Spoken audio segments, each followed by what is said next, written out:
నమస్తే, village one ప్రపంచానికి స్వాగతం.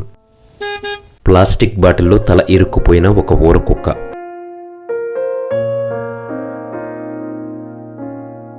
ఎన్నాళ్ళైందో తెలీదు. అలా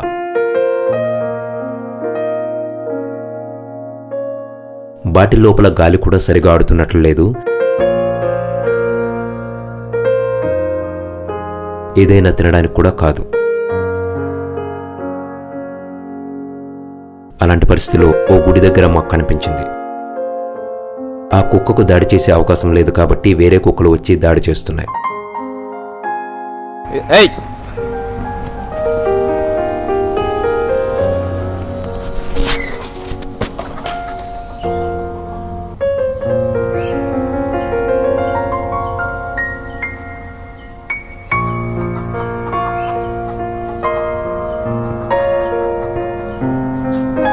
ఆ ప్లాస్టిక్ బాటిల్ తీయడానికి మేము ప్రయత్నించాం. అలాంటి పనులు చేసే ప్రొఫెషనల్స్ కాదు మేము. అలాగని వదిలేస్తే ఆ కుక్క చనిపోతుంది. అందుకనే ప్రయత్నించాం. ఆ బాటిల్లోకి కుక్క తల ఎలా దూరిందో తెలియదు కానీ లాగితే మాత్రం ఆ బాటిల్ రావట్లేదు. మేము ఏదైనా అపాయం చేస్తామనే సహజమైన భయంతో ఆ కుక్క మొదట మాపై దాడికి ప్రయత్నించి పారిపోయింది.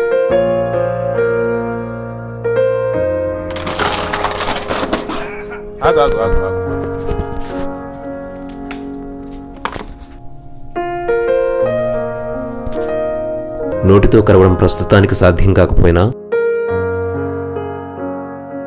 బాటిల్ని పట్టుకున్న మా చేతులను కాలి గోళ్లతో గాయపరచడానికి ప్రయత్నిస్తుంది. ఆయన కుక్కను బతికించడానికి మళ్లీ సాహసించాం. ఈసారి కుక్క కూడా గట్టిగానే దాడికి యత్నించింది.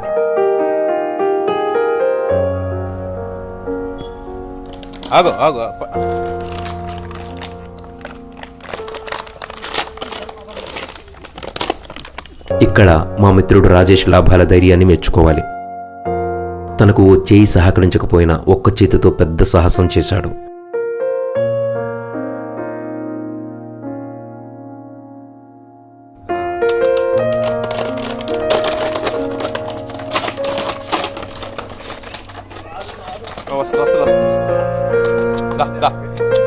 కానీ బాగా తీసావు రాజేష్, ట్రై చేసావు. ఉంటుంది ఉంటుంది. గోళ్లతో రక్కేస్తున్న రాజేష్ పట్టు వదలలేదు. కుక్క నెమ్మదిగా అర్థం చేసుకున్నట్టుంది. మరి దాడి చేయలేదు. రాజేష్ చాలా గట్టిగా లాగడానికి ప్రయత్నించిన బాటిల్ మాత్రం రాలేదు. రాదు అనేది కూడా మాకు అర్థమైపోయింది.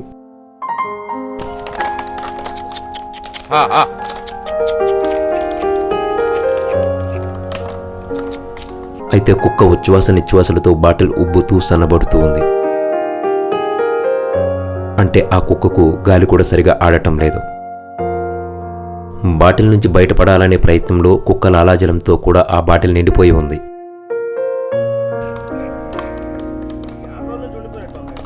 ఉండిపోయినట్టుందా? లేదు, అన్నాలు ఉండిపోతుంది. మరి బతకదు కదా అది.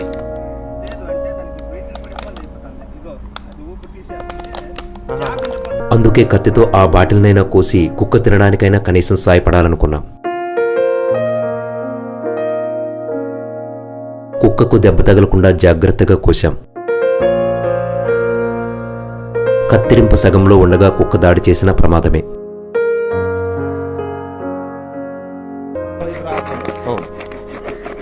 అయితే గాలి ప్రాబ్లం లేదు ఇప్పుడు.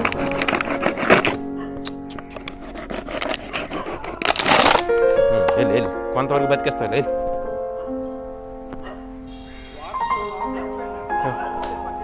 అదే అయితే అదృష్టవశాత్తు అలాంటిదేమీ జరగకుండా దానికి విముక్తి కల్పించాం. ఆ మిగతా ముక్కను కోసేద్దామనుకున్నాం, కానీ అది వెళ్ళిపోయింది. అవును అవును, మరి సమస్య లేదులే. మరి లావు అవ్వదు కూడా అన్నది.